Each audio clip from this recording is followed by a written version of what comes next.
Hi everyone. So let's see how to do today's question. So today's question is XOR queries of a subarray. Let's go through the question description once. So you are given an array ARR of positive integers. You are also given the array queries where queries I is equal to left of I and right of I. For each query I, compute the XOR of elements from left I to right I. That is array left I, XOR with array left I plus 1, XOR with up till array right I. Okay, and then return an array answer where answer I is the answer to the ith query.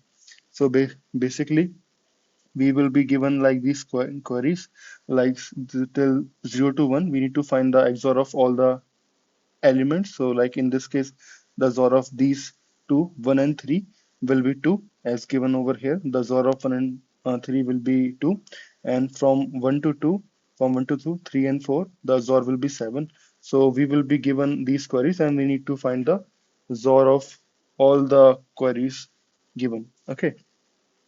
So the simple way which comes to the mind is that for each query, what we can do is that we can just iterate over all the elements of that particular query. Okay, so suppose if it's asking me to give the XOR of 0 to 1, so I can just iterate from 0 to 1 and I can find out the XOR and I can get the answer for that query. Okay, but in the worst case, the time complexity of that approach will be q into n, and the q at for worst case can be like n, so it will be n cross n, and given the constraints, the n can be 3 to the power 4, and 3 to the power 4 into 3 to the power 3 into 10 to the power 4 can be equals to 9 into 10 to the power 8. So that can lead to TLE.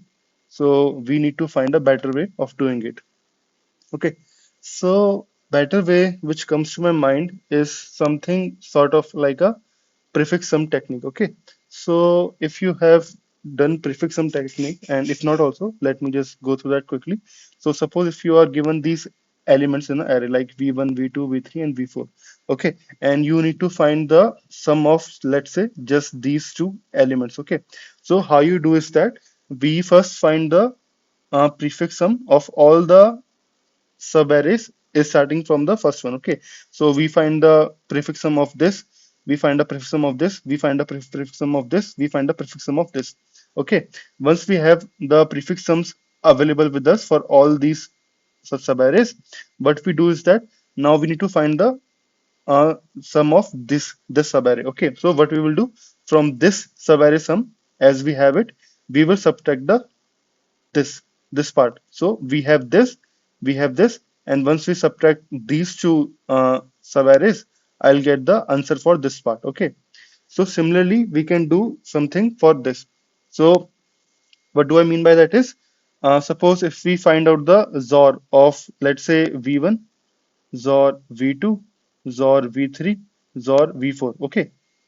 And then suppose if I also have v1 XOR v2 with me. Okay, as in the case of prefix sum, we find the sum. So in the case of prefix XOR, but what we can do is we can have the prefix XOR available for all the subarrays is starting from the first one. Okay, so I have this and I have this. So now if I need to find this subarray XOR, what I can do is I can just XOR these both. So if I do XOR between these, so this will cancel out because a XOR of same values is 0.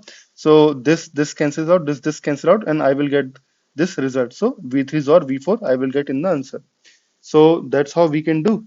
So this is just a simple approach. So let me just quickly walk through the code for it, and then we can see like how it is working. So what I have done in the code is also what I have said. Like in that you can see I have taken an array prefix XOR.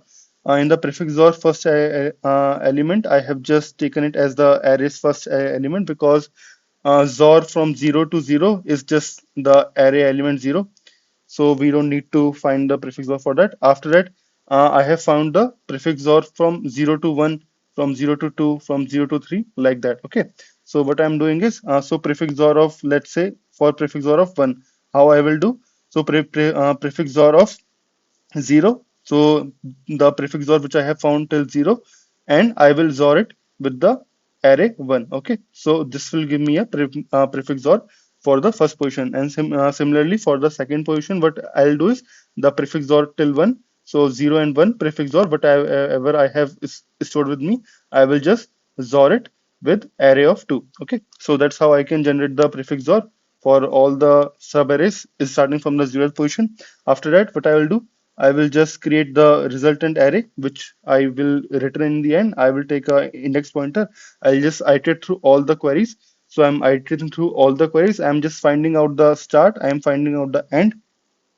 So, and then I have just checking. So suppose in the cases where your, let's say you need to find the result from 0 to 4 or 0 to 3. So basically if the starting point is 0, so suppose if you had the elements like v1, v2, v3, v4. Okay, so this is at 0th index, this is at first index, this is second index, this is third index. Okay, so now if you need to find the from 0 to 3. Okay, so what we used to do is we used to first find the XOR of these, all these, okay, till 3, and we used to subtract the XOR of the previous ones. Okay, so if you take the example of this case, suppose if we had to find this 2 2 3, what we used to do is we used to take this XOR, and what we used to do, we used to XOR it with this. Okay, we used to XOR it with this. So in the case when we need to just find the XOR of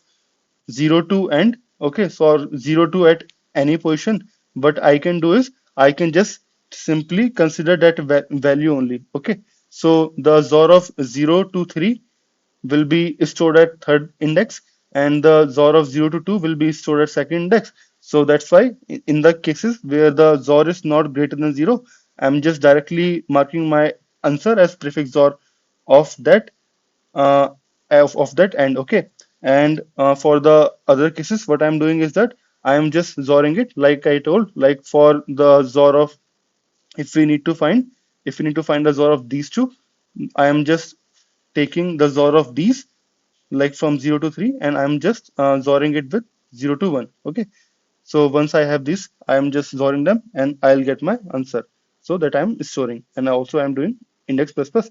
After that, in the end, I'm just returning the result.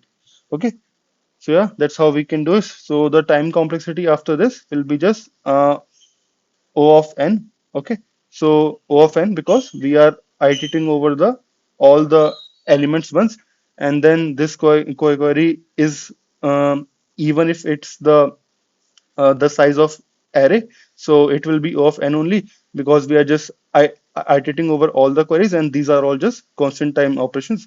So yeah, this is the time complexity. So yeah, I think we are good with that. So I hope I was able to make you understand the approach. So yeah, that's it. Thanks.